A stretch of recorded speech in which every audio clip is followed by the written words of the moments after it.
Hey traders, you can follow me Gumby96S2C on Twitter, and I will put a Discord link if you want to be part of my Discord. I actually put a lot of charts for the core stocks that I follow on a regular basis. I posted in my Discord, and some ideas, trade ideas, and stuff like that. So basically, try to keep it as fast as I can here. I'm going to start with the ES and NQ charts, the futures charts, because I know a lot of my followers they use those charts to as our primary indicators and stuff like that.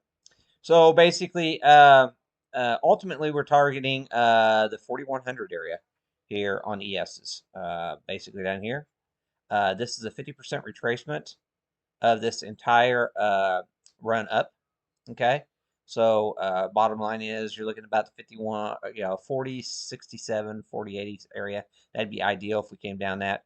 A 50% retracement, and then looking for a bounce from that point there. So that's ultimately the target we're looking for. In that case, we're probably going to come down quite a bit here on NQs as well. Probably down to the 13,600, something like that. Uh, possibly all the way down to the 13,600, or we also have a major support area at the 13,500 area. So there's a major support area right down there we got to keep an eye on too. So uh, let's see, 1 second here. Similar situation, 50% of this entire move for the NASDAQ, that puts you right down here around the 13,306 area. Okay, that's a really good target area to definitely keep in the back of your mind going forward here. Okay, so for you guys who do the options instead of the futures, that's me in that camp. This 411, 412 area is really important. There's a lot of uh, I use my Fib extension and stuff. A lot of reasons to think that this area here is where we're headed this week. So definitely keep that one on watch here. We do have a trend line here on trend line target 342 area here for uh, uh, uh, on the NASDAQ. Get that off there. Didn't need that on there. I went to the doctor earlier and I had a note on there for everybody. Uh, so definitely think about that. Another major area, 335, and so we have to keep that on watch as well. Okay. So we got that going on real quick here. And then let me get my other charts. Oh, I forgot. TLT, I had called it out in the room. I thought we were going back to 2006 lows. We're almost there. We just keep bleeding right back down into that. We can't seem to lift our head too far away from that. Ultimately, though, if we hit the 2004 lows on the TLT, there's going to be a headline out of all the news networks that we have hit 20-year lows on the bond market, the 10-year treasuries. And I think ultimately that's where they're headed. So keep that in mind going forward here. We have the VIX futures. They're right into a trend line resistance. Okay. And so there's dual true trend lines up through here. So just keep this one definitely on watch here. We're into like a resistance on our volatility. So we'll see what happens. We break out above it. Of course, it's going to rocket ship. Okay, they decided to finally start the correction in Meta. It took a little while to get things going here. What we did yesterday, uh, they really gapped it down the next morning yeah, on Google. So we might be seeing a similar situation. I actually had an ultimate target down here around 277. We might be still seeing that tomorrow here on Meta.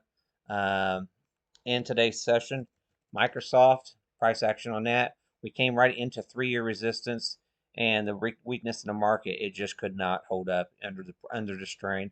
Still a fairly bullish pattern. So as long as it holds, uh, see, I got the wrong drawing set there. Wait a minute. 1 second here. It's not letting me change it. Shit. Okay, I got the wrong drawing set showing up here. But yeah, I can't remember where the level is on that. I'll have to skip it. There we go. We got it going. it was minimizing right there where I needed to change my drawing set. So bottom line is, as long as we're holding above the 330 area, this thing is still a very bullish chart pattern. Okay, that's the main takeaway I wanted to give you guys on that one. We had Google got destroyed last night, just utterly destroyed. This here was your bullish scenarios in this range here, in this consolidation range right here. That was your bullish scenario. It just got obliterated today, utterly obliterated on Google. I mean that was a massive. So this was the expected market maker move off that high. So we are about two and a half standard deviations, if not three deviations. That is just an absolute blow up on that chart pattern. So be mindful of that. That thing is going to be dead for a long time, probably. That's not going to be a recovery that's going to happen anytime soon, in my opinion, on that one. In addition to that, we had Boeing report. I had told everybody we were below critical support. What's that? I can't see it now. Yeah, that figures. Can't. 1 second again. Every time I turn this computer off, I swear it switches my default drawing sets. So basically, anything but below the 194 area it's in price discovery to the downside here on Boeing, and so even after that little initial pop up this morning, I was suggesting to everybody to go short on Boeing, and that would have been a very good play. Like the indices, we had a bear flag going on with Tesla. It broke down today. Now, the potential, if that is a bear flag, potential now, this entire move right here, if you put a fib extension on that, you have to be mindful of, when a bear flag breaks that, now the door is open for 165. Okay. So we may only be halfway of the move with this bear flag break here happening with Tesla. So be very mindful of that scenario. I know there's a perma bulls out there about Tesla, but I'm telling you right now, the charts are telling us 165 is likely the next target. So in the trading group today, I was talking first thing this morning. AMD was a bearish chart. We're below. This is your bull bear consolidation zone. Above that, we're in price discovery to the upside. Obviously, we were down here we are opening into the bearish zone, and it just continued lower along with the markets today. Okay.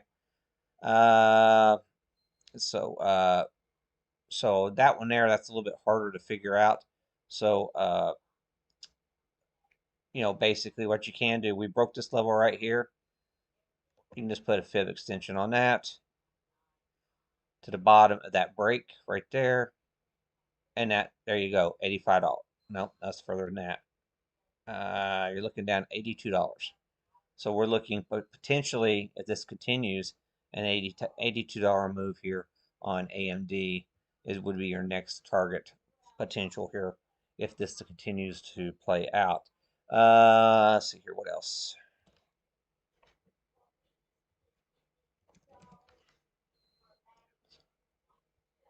Okay, I have to argue that Amazon is still holding support here, so you really don't want to be overly short Amazon. Um, so be mindful of that.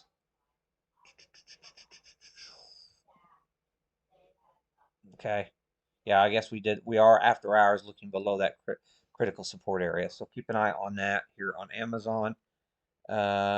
See, I want to keep this at 10 minutes. We're almost there, so let's just cut this off real quick here. So bias is to the downside, and uh, I don't see any reason for it to change. It looks like we completed a wave 3 today. Um, we are in the midst of a wave 3 down wave, which is just seems to be going straight off the cliff here. So keep that in mind. Or it could be an ABC pattern, and just go straight down into support and then have a nice strong bounce. We don't know which is the case, but we are coming off of a diagonal formation, coming out of a diagonal formation, so that suggests that this C wave could be quite violent. We are projecting down here, like I said, down in this zone down here is our projections, uh, for the measured move from the breakdown down into this zone down here, and we haven't even got there yet. So, just stick with the trend, and there's no big reason to fight the trend. And even if we do get a initial wave up sometime in the morning hours, we're looking to short the resistance on a retrace up to the 38.2 if you're using Fibonacci's for a potential wave 5 to finish the move down. So just keep that in mind depending on how things line up. Uh, in your trading. So if you're more than welcome to join us in the live trading room every day. I talk my trades. The other guys, they're posting their trades today. Everybody was a winner. I had over 50 people, between Discord and Slack, and nobody admitted to having a losing day today. So that's a really good feeling whenever everybody is making money together. So thanks a lot for listening, and please share my videos. Now, where is that off button at? There it is right there.